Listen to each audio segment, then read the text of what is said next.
Hi friends, నేను మీ lucky world. ఈరోజు ఎంతో టేస్టీ ఎగ్తో అయితే కర్రీ చేసేద్దామా. ఇది చపాతీల్లోకి, రైస్లోకి రెండిట్లోకి చాలా అంటే చాలా బాగుంటుందండి. ప్రాసెస్ కూడా చాలా సింపుల్, ఈజీగా క్విక్గా అయిపోతుందన్నమాట. ముందుగా పొయ్యి వెలిగించుకొని బాండీ పెట్టుకొని కొంచెం ఆయిల్ వేసుకొని, ఆయిల్ హీట్ అయిన తర్వాత కొన్ని తిరగమాత గింజలు వేసుకోవాలి. అవి వేగిన తర్వాత కొంచెం కరివేపాకు అయితే యాడ్ చేసుకోవాలి. కరివేపాకు కూడా వేగిన తర్వాత సన్నగా కోసుకున్న ఉల్లిపాయ ముక్కలను అయితే వేసుకోవాలన్నమాట. ఉల్లిపాయ ముక్కలు గోల్డెన్ బ్రౌన్ కలర్ వచ్చేంత వరకు బాగా వేపుకోవాలి. ఎంత బాగా వేపుకుంటే కర్రీకి అంత టేస్ట్ అనేది బాగుంటుందన్నమాట. మనం కర్రీస్ అనేది ఏం లేదండి, ఒక్కసారి చేయగలిగితే చాలు. మనం ఇంకా ఎలా చేయాలి ఏంటి అనేది మనమే తెలుసుకొని చేయగలుగుతూ ఉంటామన్నమాట. ఇప్పుడు దీంట్లోకి సన్నగా కోసుకున్న పచ్చిమిరపకాయ ముక్కలు అయితే వేసుకోవాలి. నేను ఇలా పొడుగ్గా తీసుకుంటున్నాను, లేదు చిన్న చిన్న ముక్కలుగా చాప్ చేసుకొని వేసుకున్నామన్నా పర్లేదు.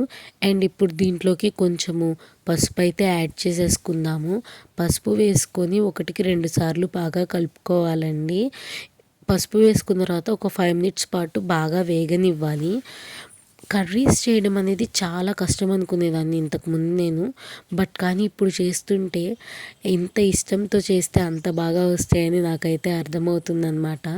ఇప్పుడు ఇందులో సన్నగా కోసుకున్న టమాటో ముక్కలను అయితే వేసుకోవాలి.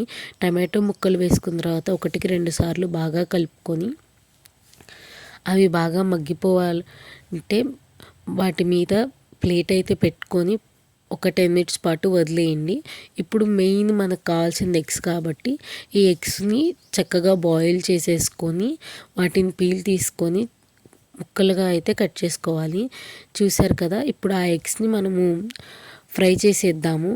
వేరే ప్యాన్ తీసుకొని అందులో కొంచెం ఆయిల్ వేసుకొని ఎగ్ని అయితే కొంచెము గోల్డెన్ బ్రౌన్ కలర్ వచ్చేంత వరకు వేపుకోవాలి. నేను ముక్కలు అన్నాను కదండి, ముక్కలు కాదు ఘాట్లు అనమాట. ఘాట్లు పెట్టుకొని 1-2 సార్లు బాగా తిప్పుకుంటూ కొంచెం ఉప్పు కారం అయితే యాడ్ చేసేసుకోవాలి. యాడ్ చేసేసుకొని వాటిని అయితే పక్కకు తీసేసుకోవాలి. నేను ఇప్పుడు అదే ప్యాన్లో కొన్ని జీడిపప్పు ఉంటే ఆ జీడిపప్పు కూడా అదే ప్యాన్లో అయితే వేయించేసాను అనమాట. ఎందుకంటే కర్రీలో కొన్ని జీడిపప్పు వేస్తే బాగుంటుందని నాకు అనిపించింది. అందుకని ఆ జీడిపప్పు కూడా చక్కగా వేయించేసి పక్కన అయితే పెట్టుకున్నానండి. ఎక్కువ కాదు, ఒక 7-8 పలుకులు మాత్రమేనమాట. ఇప్పుడు కర్రీ దగ్గరకు వచ్చేద్దాము. కర్రీ చూశారు కదా మొత్తం ఎలా దగ్గరకు వచ్చేసిందో. ఇప్పుడు దీంట్లో కొంచెం వాటర్ అయితే యాడ్ చేసుకుందాము. వాటర్ యాడ్ చేసుకొని నూనె పైకి తేలేంత వరకు ఉంచుకోవాలన్నమాట. చూశారు కదా, టమాటోస్ అనేది ఒక్కొక్క టమాటో ఏమో దగ్గరకు వచ్చేస్తుంది, ఒక్కొక్క టమాటో ఇలా ఒక్కలుగానే ఉండిపోతుంది అనమాట. ఏం పర్లేదు, ఉడకలేదని అనుకోవద్దు. ఇప్పుడు ఇందులోకి కొంచెము రుచికి సరిపడా ఉప్పు, అలాగే గరం మసాలా అయితే యాడ్ చేసుకుంటున్నాను.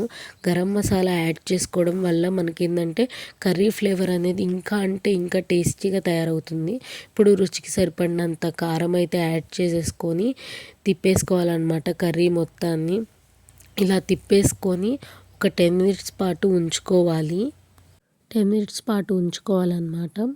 10 మినిట్స్ తర్వాత మనము చూసుకొని సిమ్లో అయితే పెట్టుకోవచ్చు. ఇప్పుడు చూశారు కదా, కర్రీ అనేది బాగా దగ్గర పడేలాగా ఉంది. మనము ఇప్పుడు ఇందులో వేపుకున్న జీడిపప్పు అయితే ఉన్నాయి కదా, అవైతే యాడ్ చేసేసుకుందామండి. జీడిపప్పు చూశారు కదా, ఇంకొంచెం ఎక్కువ ఉంటే బాగుండనిపించింది. కానీ ఎంత తక్కువ ఉంటే అంత టేస్టీగా ఉంటుంది. 10 మినిట్స్ అయిపోయింది కదండి. ఇప్పుడు కర్రీని అయితే చూసేద్దాము. కొంచెం దగ్గర పడిపోయింది కదా. ఇప్పుడు మనం ఉడకబెట్టి వేయించుకున్న ఎగ్స్ అయితే ఉన్నాయి కదా, ఆ ఎగ్స్ అయితే వేసేసుకొని ఒక 5 మినిట్స్ పాటు లో ఫ్లేమ్లో దగ్గర పడేదాకా ఉంచేసుకొని దించేసుకుంటే ఎంతో టేస్టీ ఎగ్ కర్రీ అయితే రెడీ అయిపోతుంది. Thanks for watching my videos.